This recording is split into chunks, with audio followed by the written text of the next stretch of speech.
자, 문학책 펴봅시다. 92쪽이죠? 자, 92쪽 보면은 김만중의 사시남정기라는 이제 작품이 나오는데, 이거는 이제 고전소설 중에 하나고, 선생님이 저번 주에 이 고전소설의 전반적인 이제 내용을 설명해 줬죠. 자, 이 사시남정기는 여러분 대표적인 가정소설이거든요. 말 그대로 이제 가정 내에서 이루어진 이제 소설인데, 이 사시남정기 하면 뭐 기억하시면 되냐면, 여러분 조선시대 때 숙종 때 생각을 하시면 됩니다. 여러분 숙종이 정치를 참 잘했다고 이제 저평이 되어 있는 왕인데, 이 숙종은 이제 정치는 그래도 잘했지만 이제 여자 문제 때문에 말이 많았는데, 이때가 인현왕후와 여러분 유명한 장희빈 이야기 알죠, 그렇죠? 그래서 이때 이제 말 그대로 이 세력 다툼이 되게 많았다라고 생각하시면 되는데, 이 장희빈은 완전 천한 무술이었는데, 완전 천한 이제 궁녀였는데, 이 희빈 최고의 이제 품위까지 올라간 사람 중에 하나인데, 이 사시남정기는 이 인현왕후와 장희빈 이야기를 이제 빗댄 이야기로 생각하시면 될 것 같아요. 그래서 결국 주제는 뭐냐? 본부인한테 잘해라 이야기라고 생각하시면 될 것 같아요. 전반적인 이야기 한번 봐볼게. 명나라 유명한 인사 유현은 늦지막의 아들 연수, 말 그대로 유연수를 이제 얻게 되는데, 연수는 15세 과거에 급자하여 한림박사로 임명이 됩니다. 연수는 황제에게 자신이 아직 나이가 어려 앞으로 10년 동안 수학을 한 뒤 벼슬길에 나아갔다고 청하고, 황제는 이를 기특히 여겨 5년의 시간을 줍니다. 이 유한님이 덕성과 재덕을 겸비한 사씨, 이 사씨가 이제 인현왕후에 해당되겠죠, 그죠? 사씨가 혼인한 후 9년이 지나도 아이가 없는 거야. 그래서 사씨는 유한님에게 첩을 얻어 후사를 이을 것을 권을 합니다. 그래서 유한님이 교씨, 이제 장희빈에 해당되겠죠? 교씨를 첩으로 맞아 아들 장주를 얻고, 근데 얼마 뒤 사씨에도 아들을 낳게 된 거예요. 사씨가 아들을 낳자 불안해진 교씨는 이 동청이란 사람과 모의를 해서 사씨를 모함해요. 결국 유한님은 사씨를 내쫓고 교씨를 정실 부인을 삼습니다. 쫓겨난 사씨는 시부모의 묘소 인근에 머물다 여자 승려인 묘혜의 도움으로 절에서 지내게 돼요. 교씨는 하인들을 혹독하게 대하고 집사이자 문객인 동청과 간통을 합니다. 유한님이 지난 일을 의심하기 시작하자 교씨와 동청은 엄승상을 찾아가 유한님을 모함해, 그러니까 자기의 남편도 이제 배신을 하는 거야. 이에 유한님이 유배되고 교씨는 동청을 따라갑니다. 지방관이 된 동청은 백성을 착취하고 악행을 저지르게 되는데, 태자책봉의 경사로 유한님이 유배에서 풀려나고 그간의 진실을 알게 됩니다. 지난날을 후회하던 유한님은 동청이 보낸 관졸들의 공격으로 죽을 위에게 처하나, 때마침 나타난 사씨의 도움으로 목숨을 구하게 돼요. 황제가 엄승상의 간악함을 깨달아 그를 내쫓고 동청은 학정을 일삼은 일로 처형이 됩니다. 그래서 유한님이 다시 복직을 하게 되고, 고향으로 돌아온 유한님은 동청이 죽은 뒤 낙양에서 지내던 교씨를 잡아 죄를 묻고 교씨를 처형합니다. 다시 유한님은 사씨와 만나서 행복하게 지내기로 했다 라는 이제 해피엔딩에 해당되는 내용이라고 생각하시면 될 것 같아요. 그럼 뒤로 넘겨서 우리 이제 본문 한번 봐볼게. 자, 이거는 한글 소설이면서 가정소설이고 있어서 가정소설 얘기했잖아, 그치? 고전소설은 전지적 작가 시점입니다. 내용 봐보면 이건 거의 좀 초반부라고 생각하시면 될 것 같아요. 유한님과 사소저가 마침내 혼인한, 이제 결혼했을 때야. 진실로 시경에 이른 바 요조한 숙녀 군자의 좋은 짝 같았다. 다음날 패백을 받들어 소사께 인사드리고, 그러니까 말 그대로 아버님께 인사드리고 가묘에 올라가 조상께 고했다. 친척과 손님들 모두 모여 함께 소저를 바라보았는데, 소저는 정신이 맑고 기질이 빼어나 마치 봄바람의 난초가 움직이는 듯이 주규법 나왔네요. 가을모래 하얀 연꽃이 비치는 듯 했다. 행동거지가 모두 법도에 조금도 어긋나지 않으니 모든 사람이 소저를 칭찬하고 소사에게 축하의 말을 건넸대. 예를 마친 소사가, 말 그대로 시아버지가 신부를 마루에 올라오게 했대. 일찍이 관음찬을 보니 여기서 관음찬은 이제 왼쪽에 보면은 관세음보살 공덕을 찬양을 부르는 노래 글귀가 나와 있네요. 그러니까 이 소저가 쓴 글귀가 마음에 들었던 거, 엄청 잘 썼던 거야. 그래서 재주가 뛰어나다는 걸 알 수 있겠더구나. 다른 작품도 분명 적지 않을 테지. 그래서 소저가 붓을 놀려 글을 쓰는 일은 여자에게 마땅한 바가 아닙니다. 왜냐하면 이때 조선시대 때는 남성 위주잖아요, 그죠? 게다가 타고난 자질이 노둔하여 일찍이 지은 시가 없습니다 하면서 이 겸손한 태도를 이제 보여요. 관음차는 어머니의 명을 따라 억지로 지은 것을 따름입니다. 외람되게도 누추한 시를 보시리라고 생각하지 못했습니다. 글을 쓰는 일이 여자가 할 일 아니라면 옛날 부녀자들이 글을 배운 건 무엇 때문이냐 하고 이제 질문을 해요. 옛날 부인들이 글을 배운 것은 왜 글을 배웠냐? 어진 행동을 본받고 악한 행동을 경계하고자 한 것일 뿐입니다. 신부가 이제 우리 집에 왔으니 장차 어떻게 남편을 도와 바른 길로 이끌 것이냐? 첩이 어려서 아버지를 여의고 어머니의 사랑을 받고 자랐습니다. 본래 배운 바가 없으니 어찌 밝은 물음에 받들어 답하겠습니까? 하지만 어머니께서 첩을 보내실 때 중문에 이르러 경계하여 말씀하시기를 반드시 공경하고 반드시 경계하여 지아비의 뜻에 어긋나지 마라. 그러니까 남편 말 잘 들어라 라고 했다는 거지. 그 말씀이 아득하게 귓가에 오래도록 남아있습니다. 만약 첩이 마음을 다해 이것을 힘쓴다면 큰 허물을 면할 수 있을 것입니다. 지아비의 뜻에 어긋나지 않는 것 실로 부덕이다만 남편이 행동을 잘못하더라도 따를 것이냐 순종할 것이냐 라고 하니까 이를 말하는 것이 아닙니다. 옛말에 부부의 도리 또한 오륜에 속해 있다고 했습니다. 아버지에게 간언하는 이게 있고 여기서는 오륜은 왼쪽에 봐봐. 오륜은 사람이 지켜야 할 5가지 도리를 얘기하거든요. 그래서 부자 유친, 이거는 부모 자식 간의 군신유, 이거는 이 왕과 신하 간의 부부유발은 말 그대로 부부 간의 장유유서는 어른 공경하는 거, 붕의유시는 친구와 관련된 거거든요. 그래서 아버지에게 가난한 아들이 있고 이거는 부자 유친과 관련된 거고요. 써놓으시면 되겠죠. 나라에게 간언하는 신하가 있으며 이거는 군신 유의와 관련된 거. 형제는 바른 도리로 서로 격려하고 벗들은 착한 행동을 권하는데 이거는 부모 유신과 관련된 거죠. 어찌 오직 부부의 경우만 그렇지 않겠습니까? 부부도 똑같다 이 말이지, 그치? 여기서는 뭐 일부러 의문형식으로 표현한 서리법을 볼 수 있겠죠. 허나 예부터 남편이 부인의 말을 들으면 해롭기만 하고 이로울 게 없었으니 암탉이 새벽 알리는 것을 경계하지 않을 수 없는 것입니다. 그래서 여기서는 말 그대로 남편이 그래도 잘하도록 따라야 된다라는 거야. 그래서 여기서는 가부장적 사고방식이 반영돼 있다라고 보시면 되고 여성 간으로는 되게 수동적이고 막 순종적이고 소극적인 여성관이 드러난다라고 보시면 돼요. 그래서 이 대답을 듣고 이제 시아버지가 만족해해요. 그래서 우리 며느리는 옛날 조대가에 비할 만하니 세속에 어떤 여자에 미치겠는가 하면서 우리 며느리 대단하지? 하고 이제 자랑하는 거야. 또 한님에게 말했대. 어진 부인을 얻는 것은 작은 영사 아니다. 네가 내조를 얻었으니 내가 무엇을 근심하겠느냐 하면서 여기서는 이제 막 결혼했을 때 얘기고 뒤로 넘기면 이제 중약돼 있고 이 부분이 이제 어느 부분이냐면 이 교씨라는 첩을 이제 얻었을 때 이 교씨랑 이제 사씨가 이야기를 이제 했는데 왜 어떤 이야기를 했냐면 이 교씨가 사씨랑은 달라요. 사씨는 되게 요조숙 여잖아, 그치? 근데 이 교씨는 한자 애교도 많고 교양도 부리고 교태도 부리고 막 이런 이제 스타일인 거야. 그래서 이제 사씨가 이제 교씨한테 잘해주긴 해요. 근데 너무 이제 남편의 이제 공부도 해야 되고 이제 일도 해야 되는데 너무 이제 정신을 흐트러트는 건 아닐까 하면서 약간의 조언을 하거든요. 근데 이 교씨가 사실은 이제 모함을 하려고 하는 거예요. 그래서 남편한테 연기를 합니다. 봐볼게. 아니 이제 유한님이 이제 물어보는 거야, 교씨한테.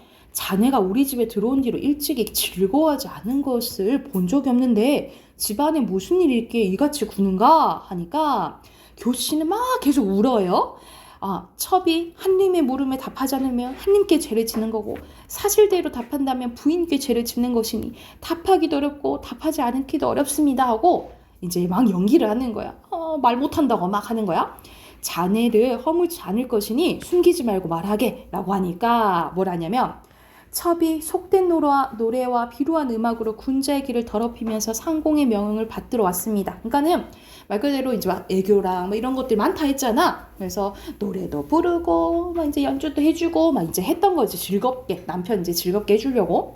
거칠고 졸렬한 줄 모르고 항상 명에 따른 것은 군자께 정성을 다해 한 번이라도 웃으시려고 제가 그런 건데 어찌 다른 뜻이 있었겠습니까? 그런데 오늘 아침 부인의 첩을 불러 꾸짖기를 상공이 너를 취한 것은 본래 대를 잇기 위해서지 집안에 미세하게 없어서가 아니야. 넌 날마다 얼굴을 꾸미니 매우 마땅치가 않아. 듣자 하니 네가 음란하고 바르지 못한 음악으로 장부의 망을 미혹해 하여 돌아가신 새아버지님의 가풍을 타락시킨다더군. 그 죄는 죽어 마땅하나 지금은 내버려 두지. 후에도 만약 고치지 않는다면 내가 비록 약한 여자지만 여우가 척부인의 손발을 끊어버린 도끼와 그녀를 말하지 못하게 만드는 약을 가지고 있으니 모름지기 조심하도록 해 하면서 자기를 협박했다고 이제 모함을 하는 거예요. 자, 엄하게 꾸짖었습니다. 첩은 시골의 빈한 여자인데 특별히 상공이 큰 은혜에 입어 영화가 넘쳐나고 부귀가 극진하니 죽더라도 한이 없습니다.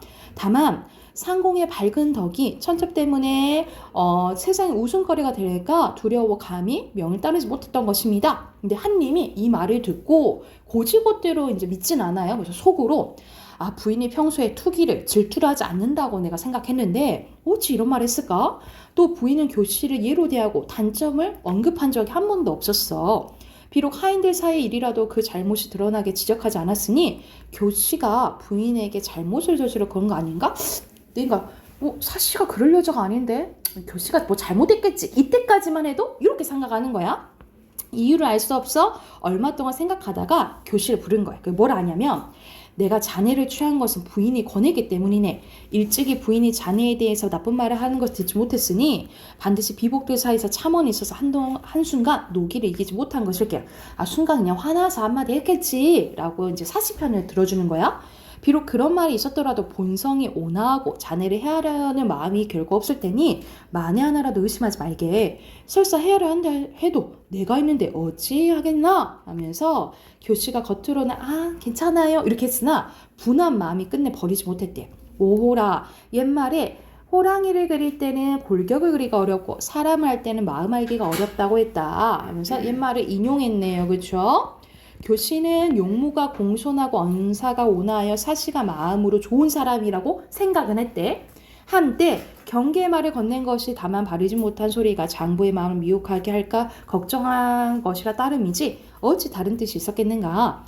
교씨가 매우 분한 마음을 품고서 헐뜯기 시작하여 끝내는 큰 재앙이 근원이 되었으니 부부와 처척 간의 일이 어찌 조심하지 않겠는가. 한님이 비록 교씨의 간악한 마음을 깨닫지 못했으나 사씨에 대해 의심하는 마음도 없었다. 따라서 교씨가 다시 헐뜯진 않았대. 왜냐면 지금 계속 헐뜯어봤자 자기 모함해봤자 자기 손해란 걸 아니까 이제 헐뜯는 걸 그만했다 이 말이야. 그래서 시간이 이제 지나서 자 또 넘겨보면 자, 이 부분은 이제 어떤 부분이 있냐면 이미 이제 교씨는 아들을 낳았어요. 아들을 낳았는데 이제 사씨가 갑자기 임신을 하게 된 거야. 그 상황인 거예요. 하루는 남매가 사씨의 시비와 함께 논일다가 돌아와 교씨한테 얘기를 합니다. 춘방의 말을 들으니까 부인에게 태기가 있다고 합니다. 10년 만에 처음으로 태기가 있다니 진실로 세상에 드문 일이군. 필시 월사가 그릇된 것일 거야.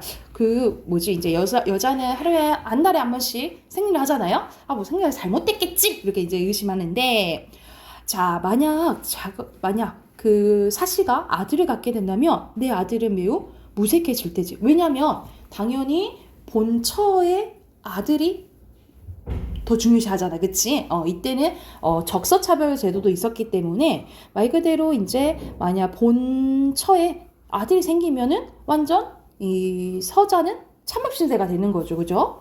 어떻게 좋은 계책을 얻을 수 없을까? 거듭 헤아렸으나 계책이 없었대. 급기야 5달이 지나니 태기가 분명히 온 집안이 크게 기뻐했대. 교씨는 심기가 불편해 남매와 몰래 뱃속에 태아를 죽이는 약을 구한 뒤 사씨가 마시는 약에 가만히 탔대요. 이런 짓을 하게 된 거야. 하지만 사씨가 마시다가 기운이 것을 토해내 그 계책은 이루어지지 않았대. 10달이 찾아 과연 아들을 낳았대요.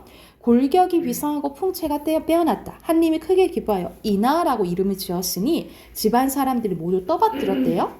교씨는 비록 불측한 마음을 품었으나 계측이 없어서 사씨에게 축하 인사라며 기뻐서 애지중지하는 척했대. 계속 이제 연기하면서 사는 거야. 한님과 사씨 모두 진심이라 믿었대요. 이나가 점점 자라 하루는 장주와 함께 누워있고 마침 두 유모가 함께 놀아주고 있었는데 한님이 밖에 들어와 두 아이가 노는 것을 보고 다가 어루만졌다. 이나가 비록 어리나 기상이 탁월하여 잔약한 장주와는 크게 달랐대. 한님이 옷을 벗지도 않은 채 이나를 껴안으며 이 아이 이마에 뼈가 솟은 것이 돌아가신 아버님과 비슷하니 필시 우리 집안을 크게 할 것이야. 모름지기 조심해서 기르거라 하고 이나를 유모한테 맡겨갔대요.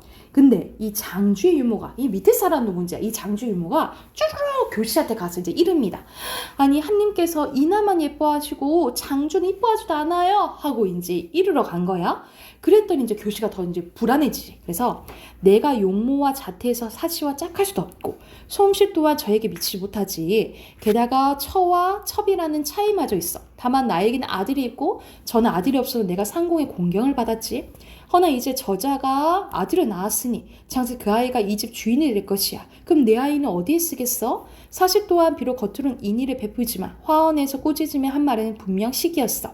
한님에게 한번 참소하긴 했지만 그의 마음은 사씨에게 두텁게 치우쳤으니 내 앞길은 어떡하지? 하면서 심랑이라는 사람을 불러서 상의를 했대. 심랑은 교씨에게 금은 보배를 많이 받아 마침내 교씨의 신복이 되었는데 심랑은 간악한 음모와 사택한 흉계를 꾸미지 않은 적이 없었으나 일이 매우 비밀스러워서 아무도 알지 못했대. 그래서 이제 이 흉계를 이제 음모와 흉계를 이제 꾸며가지고 아까 전에 우리 전체적인 스토리 봤잖아요. 이제 사씨가 이제 쫓겨나고 이제 교씨가 이 본부인이 되고 결국 그렇게 되는 이야기라고 생각하시면 될 것 같아요. 그래서 앞으로 가서 94쪽에 주제 쓰고 해당하는 문제 풀어 볼게요. 여기 작품 기간 있죠? 여기다가 주제 쓸게요. 주제 사씨의 높은 덕성과 여기서는 권선징악 말 그대로 악행을 저지르면 벌받게 된다 라고 보시면 되겠죠. 자, 주제 쓰시고 앞에 93쪽부터 100쪽까지 문제 풀고 답 확인 한번 해볼게요. 100쪽까지 핑크 넣어보세요.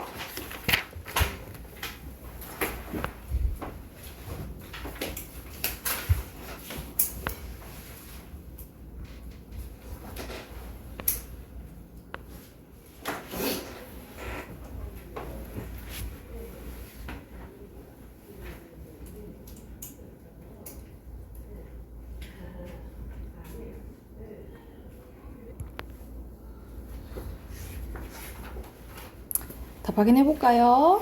자, 93쪽부터 봐볼게요. 여기서는 그 I 때문에 교씨를 첩으로 맡게 된 거죠. X, O, 그리고 교씨 처형했죠? X입니다.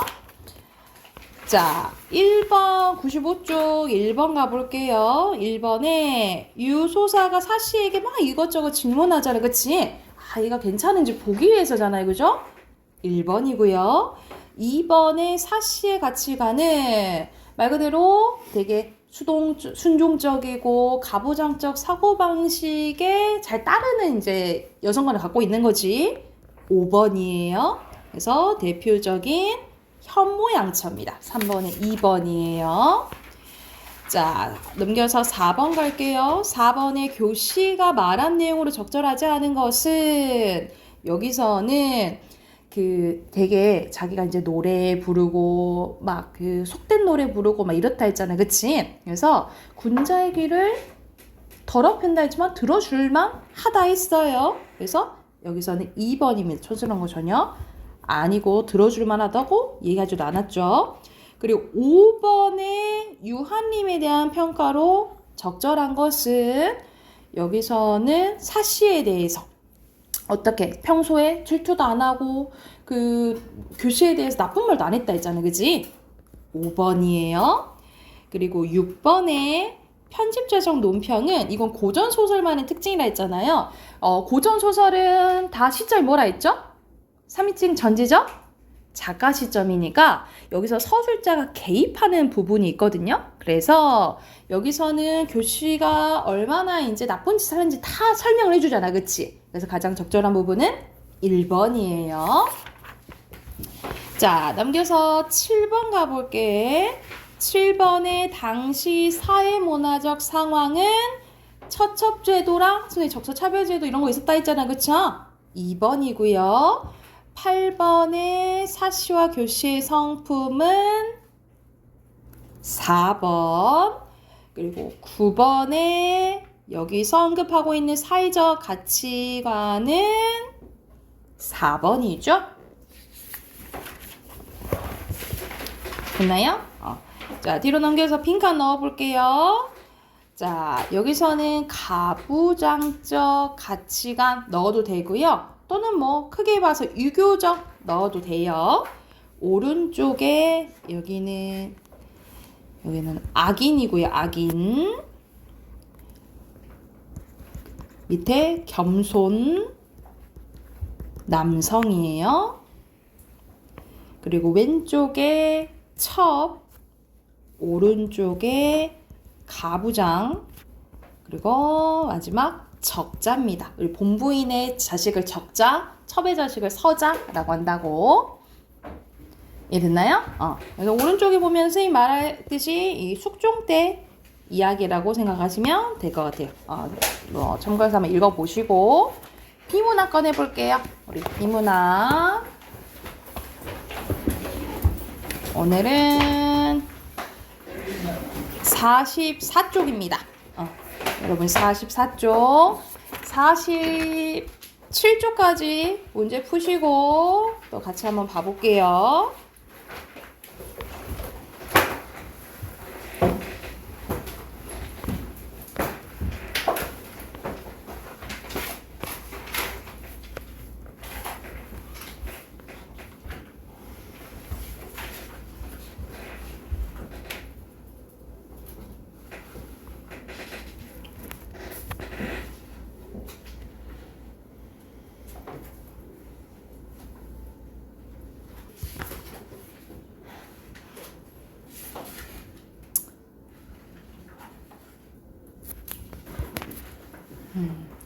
거의 다 한 것 같으니까 같이 한번 봐볼게요. 44쪽 봐볼게요. 여기서 레드오션이랑 블루오션에 대한 설명이거든요. 내용 봐보면 1984년 길거리 공연가 몇 사람들이 모여 설립한 캐나다 최대 문화산업 기업인 솔레이유의 공연 작품은 세계 90여 개 도시에서 4천만 명이 관람을 했대요. 이 회사는 서커스 업계에서 세계 최고라는 인정받는 베일리가 100년 이상 걸려 달성한 수익 규모를 20년째 안 걸려서 버려들였대. 그만큼 이제 급속도로 커진 거지. 주목할 것은 이 솔레이유의 급속한 성장이 잠재 성장력이 한계에 달한 사양 산업에서 이루어졌다라는 거. 그러니까 저물어가는 산업에서 시작했다 이 말이야. 솔레이유는 이렇게 축소되고 있는 시장에서 경쟁자의 고개를 빼앗는 방법으로 승리한 것이 아니다. 경쟁과 무관한 미개척 시장 공간을 새로 개발해서 참신한 엔터테인먼트로 전통 서커스 공연보다 몇 배나 비싼 요금을 지불할 의사가 있는 새로운 고객의 마음을 사로잡았대요. 이 솔레이유가 성공할 수 있었던 것은 이 경쟁을 멈춰야 성공한다라는 사실을 인식했기 때문이래. 경쟁에서 이기는 유일한 방법은 경쟁자를 이기려는 노력을 그만두는 것이다. 즉, 솔레이유는 레드오션이 아니라 블루오션 전략으로 승부를 봤다라는 거예요. 그러니까 말 그대로 그렇게 생각하시면 되겠죠. 레드오션은 막 경쟁에서 이기는 거, 경쟁에서. 블루오션은 경쟁에서 하고 새로운 것을 개척하는 걸 생각하시면 돼요. 그래서 그 뜻이 이제 이어서 나오는데, 자, 레드오션은 존재하는 모든 산업을 뜻하며 이미 세상에 알려진 시장 공간입니다. 블루오션은 현재 존재하지 않는 모든 산업이 나타나는 뭘 얘기해? 미지의 시장 공간을 얘기한다라는 거예요. 레드오션에서는 산업 간의 경계선을 명확히 거져 있고 경영자는 이를 받아들이고 그 게임의 법칙 또한 알고 있는데요. 기업들은 기존 수요에서 보다 큰 점유율을 얻기 위해 경쟁자를 능가하려고 애쓰는데 시장 참가자 수가 늘어남에 따라 수익과 성장에 대한 기대치는 낮아집니다. 애써 개발한 상품은 흔한 일상품이 되고 목을 죄는 경쟁으로 시장은 유혈의 바다로 변합니다. 이와는 대조적으로 블루오션은 미개척 시장 공간으로 새로운 수요 창출과 고수익 성장을 향한 기회로 정의되는데, 블루오션은 기존 산업의 경계선 밖에서 완전히 새롭게 창출되기도 하고 아니면 기존 산업에서 확장돼서 만들기로 한데, 블루오션에서는 게임의 규칙이 정해져 있지 않기 때문에 경쟁과는 무관하대요. 레드오션에서는 경쟁자를 능가하기 위해서 붉은 바다를 잘 헤쳐나가는 것이 중요한데, 공급이 수요를 초과하는 대부분의 산업 경우 축소되는 시장 공간에서 점유율 경쟁이 필요한 건 사실이에요. 그러나 점유율에서 오히려 저마다라도 지속적으로 높은 실적을 내기 어렵다라는 거야. 그러니까 예를 들어서 우리 뭐 대표적인 기업하면 우리 삼성이잖아, 그치? 우리가 삼성이 대표적으로 지금 핸드폰을 전담으로 만들고 있죠. 그러니까 예전에는 우리가 LG도 있었고 다른 이제 핸드폰을 만드는 기업도 있었는데, 요즘에 거의 다 이제 없어지고 거의 이제 삼성 갤럭시 아니면 우리 이제 애플의 아이폰이잖아요, 그죠? 이런 식으로 우위를 점하더라도 계속 지속해서 높은 실적을 내기는 어렵다라는 거예요. 그것도 어렵다는 거지. 그래서 기업은 이런 한계를 뛰어넘어야 되는데, 그리고 수익과 성장의 새로운 기회를 잡기 위해서 블루오션을 뭐 해야 돼? 창출해내야 된다라는 거예요. 그러나 아쉽게도 블루오션은 잘 안 보인다는 거야. 지난 20년간 절대적 영향력을 미친 기업의 경영 전략 포커스는 경쟁을 바탕으로 한 레드오션이었는데, 그 결과 우리는 경제 구조 분석에서 원가를 절감하던가 품질을 차별하던가 아니면 경쟁자 벤치마킹 등 여러 가지 효과적인 기술을 레드오션에서 경쟁하는 방법을 배워왔습니다. 블루오션 창출은 가치 혁신의 패러다임 전환 없이는 실제 전략을 추구하기는 위험 부담이 커서 단순히 희망사항으로 머무를 가능성이 있다라는 거죠. 블루오션이라는 용어는 분명히 새로운 것이지만 블루오션 자체가 과거에 존재하지 않았던 건 아닙니다. 그럼에도 불구하고 지금까지의 전략적 사고의 최우선 초점은 레드오션 전략이었다는 거죠. 그러니까 다 요즘엔 다 그냥 경쟁하기 바쁘다라는 거야. 이제는 레드오션이냐 블루오션이냐 결론 내야 한다. 세계 시장에서 살아남기 위해서는 경쟁사를 이기는데 포커스를 맞추지 말고 어때야 돼? 밑줄, 기업의 가치를 비약적으로 증대시키고 비용을 절감함으로써 시장 경제에서 자유로워지고 이를 통해 새로운 시장 공간을 창출하는 비즈니스 세계에 탁월한 힘을 발휘해야 할 때를. 그러니까 말 그대로 지금 이제 뭘 창출해야 된다? 블루오션을 창출해야 된다라는 내용이죠, 그죠? 자, 1번에 여기서는 레드오션과 블루오션의 이제 차이점인데, 딱 봐도 블루오션은 뭐가 없다 했어? 경쟁이 없다 그랬잖아요, 그렇죠? 3번이죠, 그죠? 이거 완전 아니지, 그지?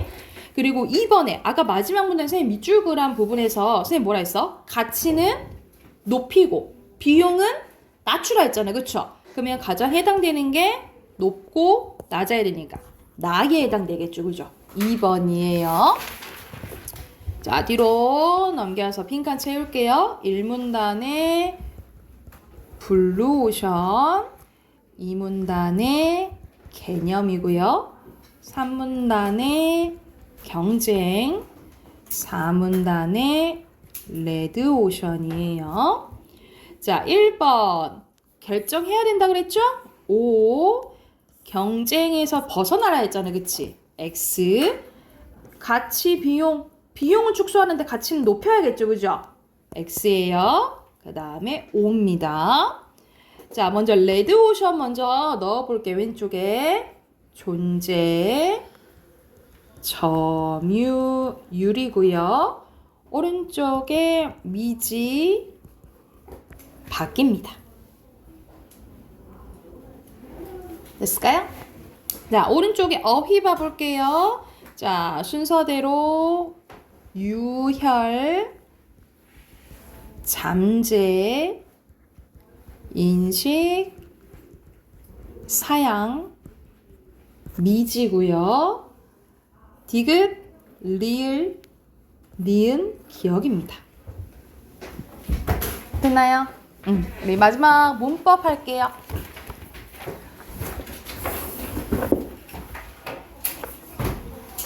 문법 오늘 98조 할 차례예요. 98쪽 할 차례인데 우리 내일 월말평가 보잖아요. 그쵸?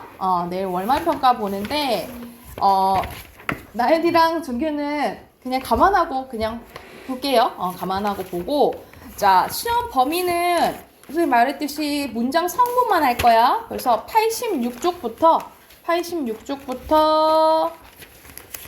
93쪽까지만이고요. 그래서 주성분, 부속성분, 독립성분 요것만 나와요. 86쪽이랑 86쪽부터 86쪽부터 93쪽까지가 시험 범위고요. 객관식 20문제예요. 객관식 20문제고 이제 틀린 거는 문제 쓰고 오답 정리하는 거 알죠? 자, 오늘은 그대로 진도 나가볼게요. 자, 98쪽 펴볼게요. 98쪽. 자, 우리 앞에서 문장 성분 배웠고, 우리 이어진 문장 했어요. 여기 오늘은 이제 아는 문장 할 건데, 자, 선생님이 다시 한번 언급해주면, 우리 문장은 크게 두 가지로 나뉘어진다 했어. 어떻게 나뉘어지냐면, 혼문장과 겹문장으로 나뉘어진다 했고요. 자, 혼문장과 겹문장의 차이는 주어와 서술어의 개수라 했지, 그치? 주어랑 서술어가 하나면 무슨 문장? 혼문장이고 주어와 서술어의 개수가 2개 이상이면 겹문장이라고 했어요. 그쵸? 자, 근데 이 겹문장은 또 두 가지로 나뉘어진다 했지? 이어진 문장과 아는 문장으로 나뉘어지는데 이어진 문장은 또 두 가지로 대등하게 이어진 문장, 종속적으로 이어진 문장이라고 했어요. 그래서 앞뒤 문장 바꿨을 때 의미 변화가 없으면 대등, 앞뒤 문장 바꿨을 때 의미 변화가 있으면 종속이라 했어. 그치? 그래서 이어진 문장 관련대로 주어, 서술어 관련된 주어, 서술어라고 한다면 오늘 배울 아는 문장은요.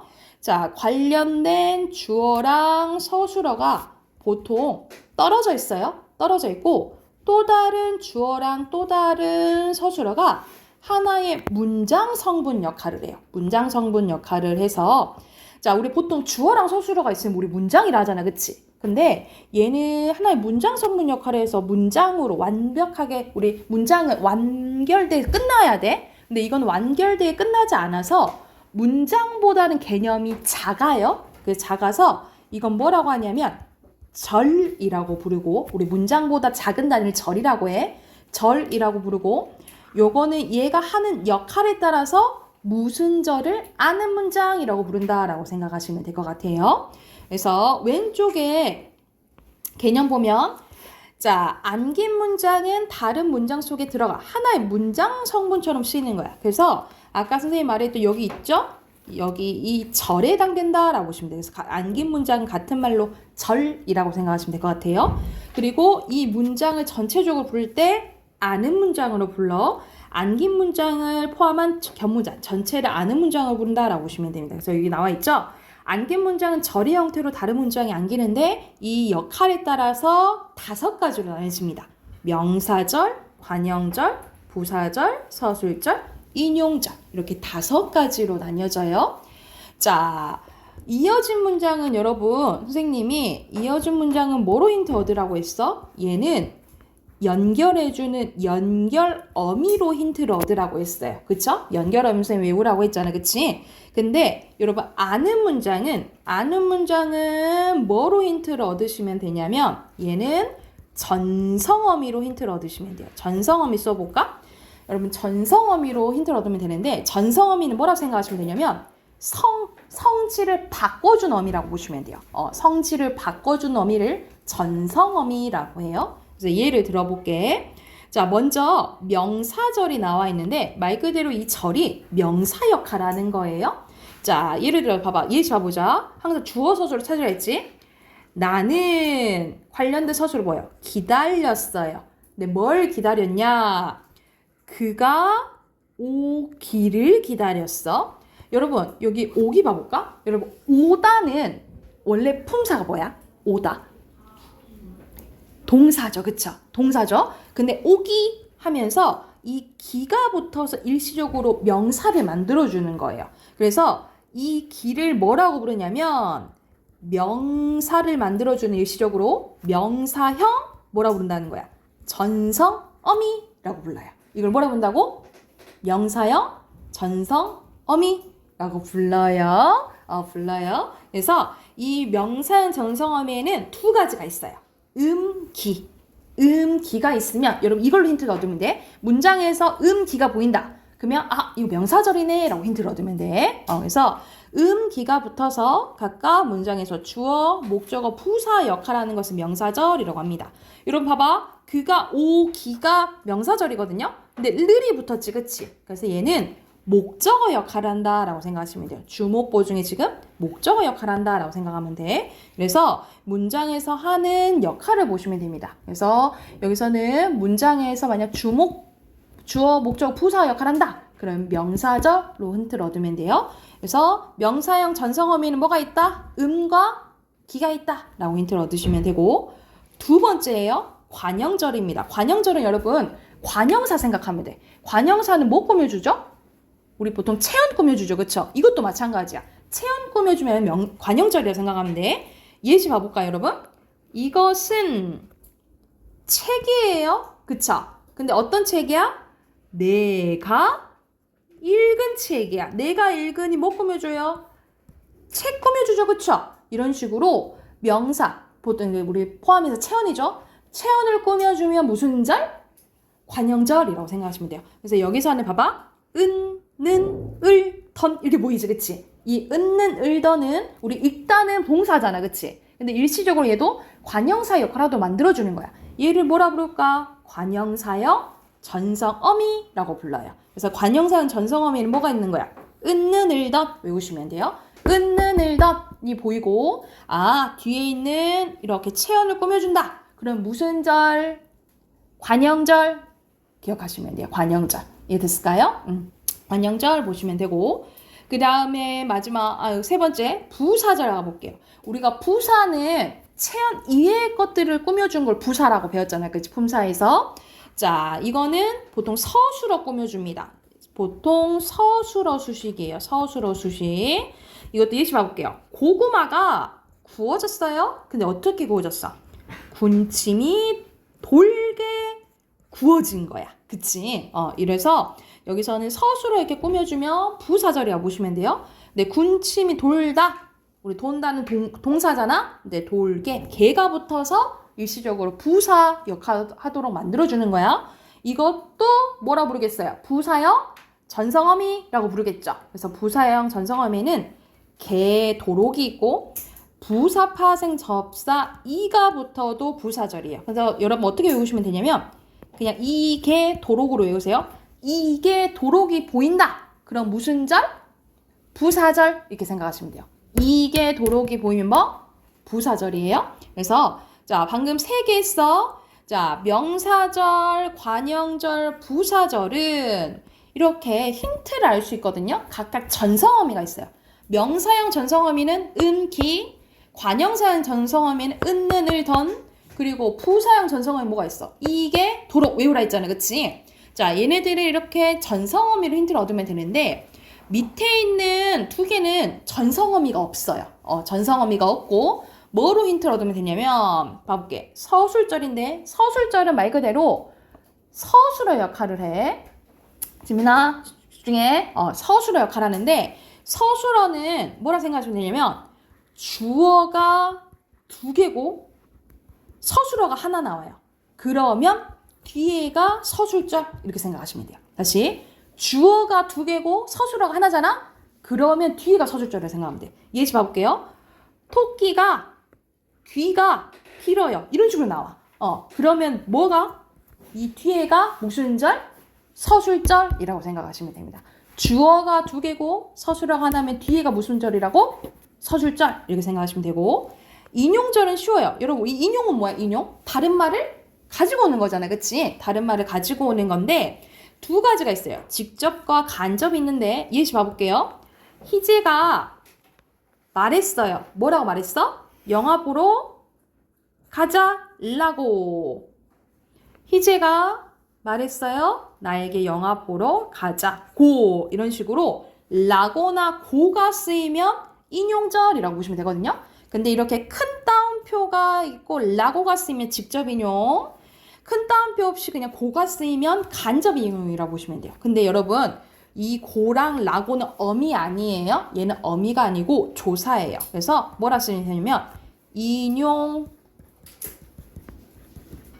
부사격 조사라고 보시면 됩니다. 얘는 부사격 조사예요. 인용을 나타내주는 부사격 조사라고 생각하시면 됩니다.